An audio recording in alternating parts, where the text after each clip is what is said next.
Assalamualaikum warahmatullahi wabarakatuh. Perkenalkan, saya dari kelompok 1 ingin menjelaskan regresi linier sederhana dan korelasi probabilitas dan statistika.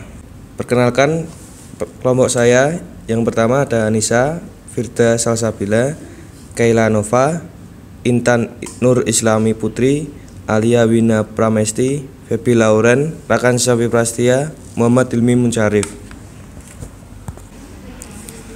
Analisis regresi dan analisis korelasi. Apa itu analisis regresi dan apa bedanya dengan korelasi? Analisis regresi, analisis statistika yang memanfaatkan hubungan antara dua atau lebih peubah kuantitatif sehingga salah satu peubah dapat diramalkan dari peubah lainnya. Selanjutnya analisis korelasi, yaitu analisis statistika yang membahas tentang derajat atau kekuatan hubungan antara peubah-peubah. Lanjut ada diagram korelasi, yaitu ada negatif, positif, dan zero. Sedangkan diagram negatifnya yaitu condong ke kiri dan positif condong ke kanan, dan zero berada pada satu tempat. Model regresi linier sederhana. Y1 atau YI sama dengan B0 plus B1 XI. YI adalah nilai peubah tak bebas atau dependent dalam pengamatan ke I. XI adalah konstanta yang diketahui, yaitu nilai peubah bebas atau independen pada pengamatan ke I. B0 atau intercept dan B1 atau slope adalah parameter. Sigma I adalah galat yang bersifat acak dengan rataan E. Sigma I sama dengan 0 dan var sigma I sama dengan O2, sehingga EYI sama dengan B0 plus B1 XI. Dari plot data dapat dilihat diagram tersebut adalah diagram korelasi. Model regresi linier sederhana, yaitu model regresi sebelumnya dikatakan sederhana, linier dalam parameter, dan linier dalam peubah bebas. Dikatakan sederhana karena hanya ada satu peubah bebas. Dikatakan linier dalam parameter karena tidak ada parameter yang muncul sebagai suatu eksponen atau dikalikan atau dibagi oleh parameter lain. Dikatakan linier dalam peubah bebas karena peubah dalam model tersebut berpangkat 1. Dan yang terakhir, model yang linier dalam parameter dan linier dalam peubah bebas juga dinamakan model ordo pertama. Regresi linier sederhana. Regresi linier sederhana adalah sebuah model statistika yang digunakan untuk menjelaskan hubungan dua variabel dalam bentuk fungsional. Dua variabel tersebut adalah variabel dependen atau Y, atau disebut dengan variabel respon, dan variabel independen X, atau yang disebut dengan variabel prediktor atau variabel penjelas. Berikut adalah gambar dari regresi linier sederhana. Berikut merupakan contoh gambar dari persamaan regresi linier dugaan. Sigma I atau sisaan ke I adalah nilai beda antara nilai amatan YI dengan nilai dugaan Y. Persamaan regresi linier dugaannya, YI sama dengan 13,82 ditambah 48,60 XI, atau Y sama dengan 13,82 ditambah 48,60 X. Bagaimana mendapatkan B0 dan B1? Metode kuadrat terkecil, yaitu dengan meminimumkan jumlah kuadrat galat. Berikut merupakan rumus untuk mendapatkan B0 dan B1. Pendugaan terhadap koefisien regresi.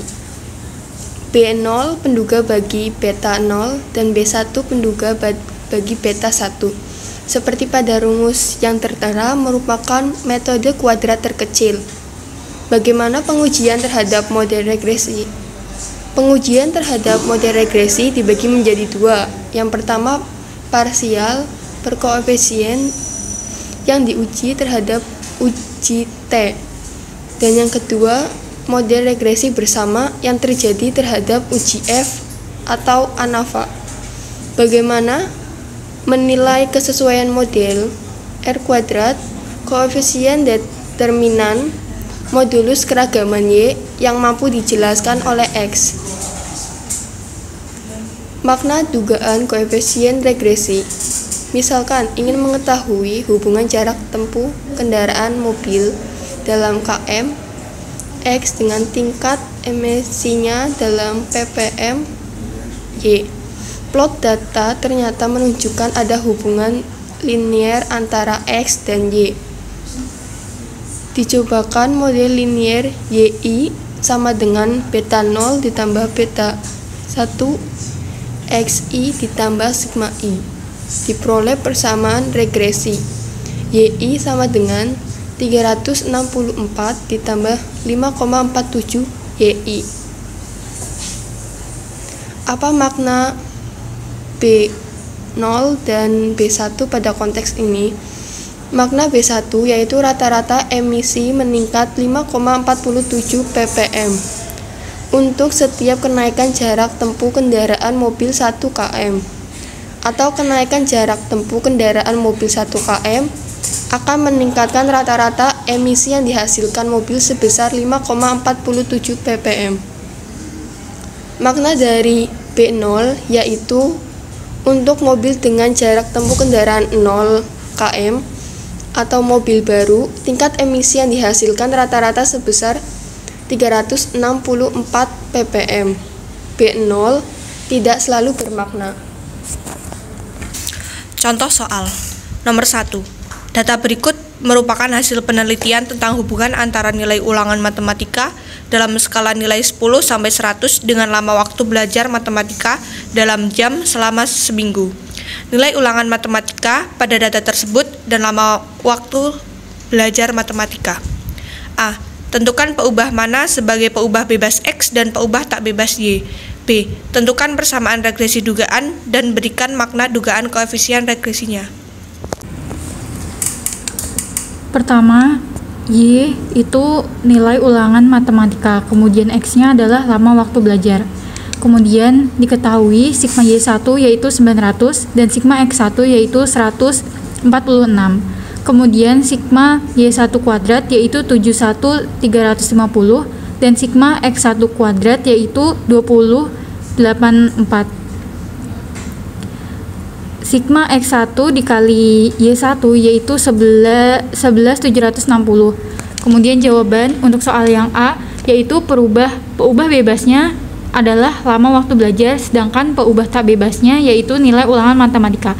Dan untuk soal yang B, pertama kita cari terlebih dahulu B1-nya dengan rumus sigma Y1 dikali sigma X1 dikali Y1 dikurang sigma X1 dikali sigma Y1 per N per sigma X1 kuadrat per dikurang sigma X1 dikuadratkan per N. Kemudian dimasukkan angkanya dan ketemu hasilnya 2,632.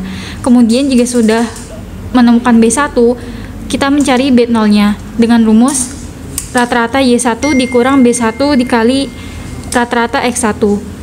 Kemudian dimasukkan angkanya, rata-rata Y1 yaitu 75 dan rata-rata X1 yaitu 12,166. Kemudian dikurang dan hasilnya adalah 72,979. Kemudian dimasukkan ke persamaan B0 plus B1 kali X1. Dan persamaannya adalah 42,979 ditambah 2,632 X1. Sehingga makna dugaannya adalah rata-rata nilai meningkat 2,632 untuk setiap bertambahnya waktu belajar 1 jam, atau untuk setiap bertambahnya waktu belajar 1 jam akan meningkatkan rata-rata nilai sebesar 2,632.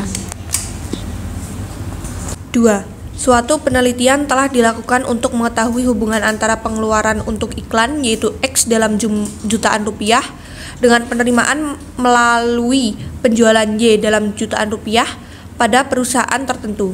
Berikut ringkasan datanya. N sama dengan 10, sigma XI sama dengan 120, sigma YI sama dengan 500, sigma XI-YI sama dengan 6106, dan sigma X kuadrat I sama dengan 1470, dan yang terakhir yaitu sigma Y kuadrat I sama dengan 25440. A. Tentukan persamaan regresi dugaan. Berikan maknanya. B. Bila pengeluaran untuk iklan sebesar 16 juta rupiah, berapakah penerimaan dari hasil penjualan? Untuk soal yang kedua, diketahui sigma X1 yaitu 120 dan sigma Y1 yaitu 500 dan N-nya 10.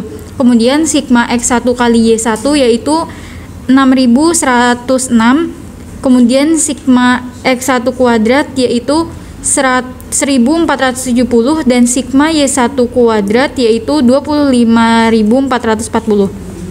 Kemudian jawaban untuk soal yang A, kita cari terlebih dahulu B1-nya dengan rumus sama seperti tadi dan hasilnya yaitu 3,533.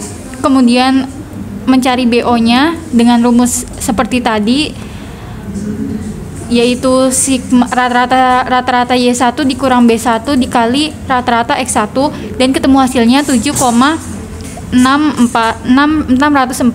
Kemudian dimasukkan ke persamaan B0 plus B1 kali X1 dan persamaannya adalah 7,604 ditambah 3,533 X1, sehingga makna dugaannya adalah rata-rata penerimaan meningkat 3,533 untuk setiap bertambahnya pengeluaran 1 juta, atau untuk setiap bertambahnya pengeluaran 1 juta akan meningkatkan rata-rata pengeluaran 3,533. Kemudian untuk soal nomor 2 itu dimisalkan X-nya adalah 16. Kemudian kita mencari Y-nya dari persamaan yang sudah kita dapatkan. Jadi 7,604 ditambah 3,533 dikali 16 dan hasilnya adalah 64,132. Sekian dari kami kelompok 1. Terima kasih. Atas kurang lebihnya kami mohon maaf. Wassalamualaikum warahmatullahi wabarakatuh.